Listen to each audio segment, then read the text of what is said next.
ANC National Executive Committee member Ronald Lamole is also the Justice Minister, says the party has many success stories since taking over from the apartheid government. But Lamole has also admitted that many challenges remain. He was speaking to supporters who turned up at Church Square in Tshwane for the ANC's election campaign launch last night.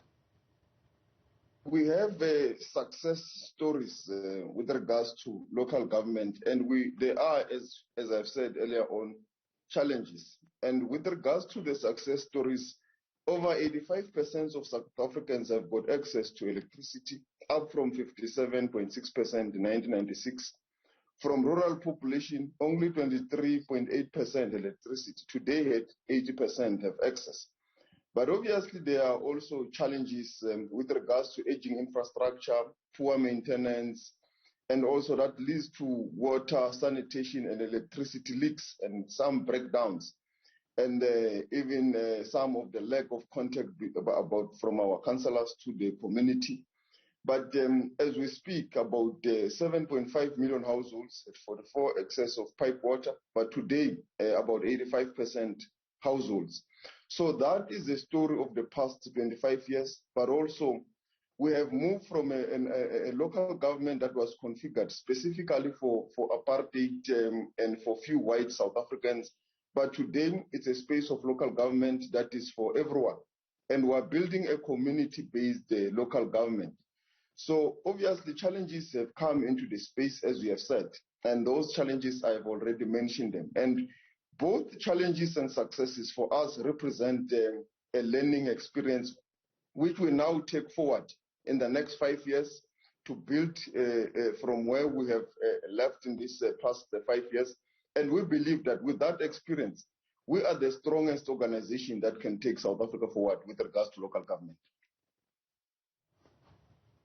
Well, during that launch last night on this channel, you would have seen the leader of the ANC, President Cyril Ramaphosa, asking for his party to receive one more chance from voters, essentially promising to fight corruption. Plenty of evidence that councils governed by the ANC have experienced widespread corruption, which has led to a collapse of services in some areas. So then, how does this promise go down? Is the ANC right, or is the President right to claim the ANC has made progress in trying to fight corruption? Levy Ndou is a political analyst. He joins us now. Levy, good afternoon to you, and thanks very much indeed for your time. How do you think this promise is going to go down with voters? I mean, do you think people are going to accept the idea? There's so much cynicism at the moment. Do you think people believe the President that the ANC is changing? Good afternoon, Stephen. Good afternoon to the viewers at home. Well, I think we need to start by looking at this matter deriving from the mandate that the leadership of the ANC now has. This leadership of the ANC is given a clear mandate by conference to deal with issues of corruption, and the mandate goes further to say, make sure that those that are charged with corruption actually are removed from the responsibilities within the party and the state. And this leadership has to start implementing such resolutions. And of course, the ANC has been blamed on numerous occasions by those within the ANC and outside the ANC of being sought on corruption, because the ANC is the one that has on numerous occasions acted very lightly on corruption and corrupt activities, and also at the same time went to an extent of defending those that are implicated in corrupt activities. And the ANC leadership is aware that citizens have had enough of corruption, and they need to be the ones who must go out and make a new pledge to the voters that indeed they are ready to fight against corruption. What we need to see from the ANC is action that is being taken against that are implicated in corruption, and indeed the ANC has actually started doing so. What we would expect to see would be the momentum that this takes, and to which extent are the citizens at the end of the day going to say indeed the ANC has the zeal to fight against corruption within its ranks. So in an election, I mean, it's not just the behavior of one party, in this case the ANC, that matters. It's also whether voters believe that there would be a change if another party came into power. Now, I think 10, 15 years ago, if you'd said to South Africans, you know, would another party in power end corruption, maybe they would have said yes. I don't know if people think that now. In other words, it gets to a key question. Does changing the party in power in a council stop corruption or not? And that's quite a complicated question. Well, it actually does. It also depends on the kind or the caliber of people that you deploy in positions of responsibility.